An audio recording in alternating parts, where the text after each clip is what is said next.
Hello friends, welcome to learn geography. हम लोग oceanography paper पढ़ रहे हैं। ओशनोग्राफी में हम लोगों ने अब तक पढ़ा कि जो महासागर होते हैं तो महासागर के नितल में डिफरेंट टाइप के रिलीफ फीचर्स नज़र आते हैं। उन रिलीफ फीचर्स में हम लोगों ने 4 फीचर्स को पढ़ लिया है। अब आज जो हम लोग समझने वाले हैं वो एक और टाइप का रिलीफ फीचर्स है जो ओशंस यानी महासागर में ही डेवलप होता है, उसकी रचना वहीं पर होती है। और वो रिलीफ फीचर जो है कॉन्टिनेंटल शेल्फ और कॉन्टिनेंटल स्लोप के ऊपर पाया जाता है। यानी महाद्वीपीय मग्न तट और मग्न ढाल जो होते हैं वहाँ पर महाद्वीपीय मग्न तट और मग्न ढाल के पास कहीं कहीं बहुत गहरी गहरी खाइयाँ पाई जाती है जो महासागर के अंदर होने के कारण उसे सबमरीन कैनियंस यानी कि अंतःसागरीय कंदरा कहते हैं हिंदी में। ये सबमरीन कैनियंस जो होते हैं ये बिल्कुल वैसे ही कैनियंस होते हैं जैसे कि सरफेस के ऊपर, अर्थ के सरफेस के ऊपर रिवर्स अपने यंग स्टेज में, रिवर जो होती है अपने यंग स्टेज में जो कैनियंस बनाती है, जो गहरी घाटियाँ बनाती है, बिल्कुल वैसे ही घाटियाँ महासागर के अंदर पाई जाती है। तो आज हम लोग इसी के बारे में पढ़ेंगे कि क्या है ये सबमरीन कैनियंस। तो चलिए स्टार्ट करते हैं। सबमरीन कैनियंस आज का टॉपिक है। जैसा कि मैंने लिखा है, ये ऐसी ही घाटी होती है जिसके किनारे खड़े ढाल वाले होते हैं। ये खड़े ढाल वाला किनारा है और अगर हम इसकी गहराई की बात करें तो 610 से लेकर 915 मीटर तक ये गहरे होते हैं, जबकि कहीं कहीं 3048 मीटर गहरे कैनियंस भी पाए गए हैं। ये कैनियंस असल में मिलते हैं महाद्वीपीय मग्न तट और महाद्वीपीय मग्न ढाल के पास में ही। और जहाँ पर नदी का मुहाना होता है यानी जहाँ पर नदियाँ आके समुद्र में गिरती है उस महाद्वीपीय मग्न तट वाले स्थान पर जो प्लेस होते हैं वहाँ पर बहुत ही नैरो यानी संकरे जो होते हैं वो सबमरीन कैनियंस पाए जाते हैं। लेकिन जहाँ पे आइलैंड्स होते हैं, जो द्वीप होते हैं, वहाँ पर जो कैनियंस पाए जाते हैं वो ज़्यादा गहरे होते हैं और उनका किनारा ज़्यादा खड़ा होता है। बिल्कुल खड़े किनारे वाले कैनियंस पाए जाते हैं और इनका ढाल जो हो 1.7% के आसपास होता है। तो ये जो कैनियंस होते हैं वो 2 टाइप्स के होते हैं। पहले कैनियंस वो हैं जो ग्लेशियर द्वारा बने हुए हैं और ग्लेशियर द्वारा जो बने कैनियन हैं वो कम गहरे होते हैं।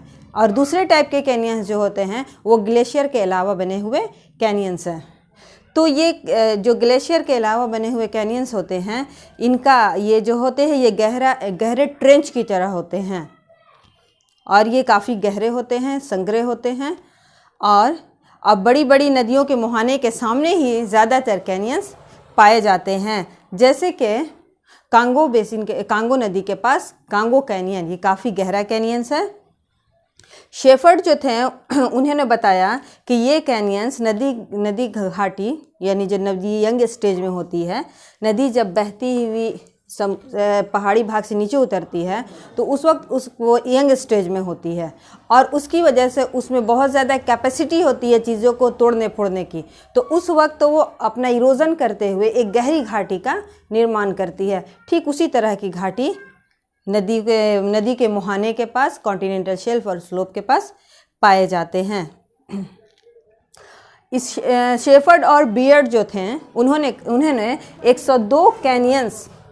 102 जो कैनियंस हैं सबमरीन कैनियंस, उन पर रिसर्च करने के बाद ये बताया कि इनके ऊपरी भाग का ढाल 11.62% होता है, मध्यवर्ती भाग का ढाल 9.63, जबकि निचले भाग का ढाल 4.76% होता है। अगर हम भारत के संदर्भ में बात करें यानी कि इंडिया के संदर्भ में, तो भारत के पूर्वी तट पर कई सबमरीन कैनियंस पाए जाते हैं।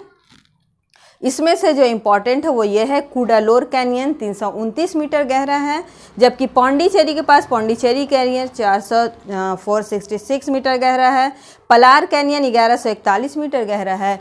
पुलिकट कैनियन और अमरागांव कैनियन, स्वर्णमुखी कैनियन जो 180 से 108 मीटर गहरा है। पेनर कैनियन 225 मीटर गहरा है। कृष्णा कैनियन 30 मीटर गहरा है। गोदावरी 30 से 60 मीटर गहरे कैनियंस हैं, जबकि काकीनाडा और गंगा के पास जो कैनियन है, जिसको गंगा कैनियन कहते हैं, 278 से लेकर 421 मीटर के बीच इसकी गहराई है। एग्ज़ाम्स में जो है, स्पेशली नेट के एग्ज़ाम्स में, इससे मतलब ये जो कैनियंस है इनका निर्माण किस तरह से हुआ है, इससे रिलेटेड कुछ थ्योरीज दी गई है। तो एग्ज़ाम्स में क्वेश्चन आता है कि कौन सी थ्योरी किसने दी है। तो आइए उस पर एक नज़र हम लोग डाल लेते हैं। सबसे पहला जो है सिद्धांत, जो सबमरीन कैनियन से रिलेटेड जो थ्योरीज़ है उसमें सबसे पहला है डिएस्ट्रॉफिक थ्योरी। इसको हिंदी में कहते हैं पटल विरूपणी सिद्धांत। दूसरा है सब एरियल इरोजन थ्योरी, यानी भूपृष्ठीय अपरदन सिद्धांत। इस सिद्धांत को हॉल, डाना और शेफर्ड ने दिया था। डाना ने 1863 में इस सिद्धांत का प्रतिपादन किया था, इस सिद्धांत के बारे में बताया था। तीसरा है सबमरीन डेंसिटी करंट थ्योरी, यानी अंतःसागरीय पंख तरंग सिद्धांत। अंतःसागरीय पंख तरंग सिद्धांत, सैलिस फ्लोरेल ने इस सिद्धांत का प्रतिपादन किया था। चौथा जो है वो ट्रिब्यूटरी करंट थ्योरी है, यानी पंख तरंग सिद्धांत। ये जो थर्ड नंबर में है सबमरीन डेंसिटी करंट थ्योरी, सो कहते हैं अंतःसागरीय घनत्व तरंग सिद्धांत। सैलिस ऑफ फ्लोरेल ने इसको दिया था। और लास्ट वाला है ये ट्रिब्यूटरी करंट थ्योरी, यानी कि पंख तरंग सिद्धांत। डेविस, रीडर और डेली ने इस सिद्धांत का प्रतिपादन किया था। तो आप क्वेश्चन बैंक में देखेंगे तो इस क्वेश्चन को पूछा जा चुका है कई बार कि जैसे 4 ऑप्शन होते हैं मैच करने के लिए कि कौन सा सिद्धांत किससे रिलेटेड है, यानी कि इनमें से कौन सा सिद्धांत जो है अंतःसागरीय कैनियंस की उत्पत्ति का सिद्धांत है, कौन सा सिद्धांत जो है पर्वत निर्माण का सिद्धांत है। तो अगर आपको याद रहेगा तो ही आप उसको मैच कर सकते हैं। आई होप कि आप लोगों ने इसको समझ लिया होगा। अब आगे हम लोग इसको कंटिन्यू करेंगे। मिलते हैं फिर नेक्स्ट वीडियो में, तब तक के लिए टेक केयर।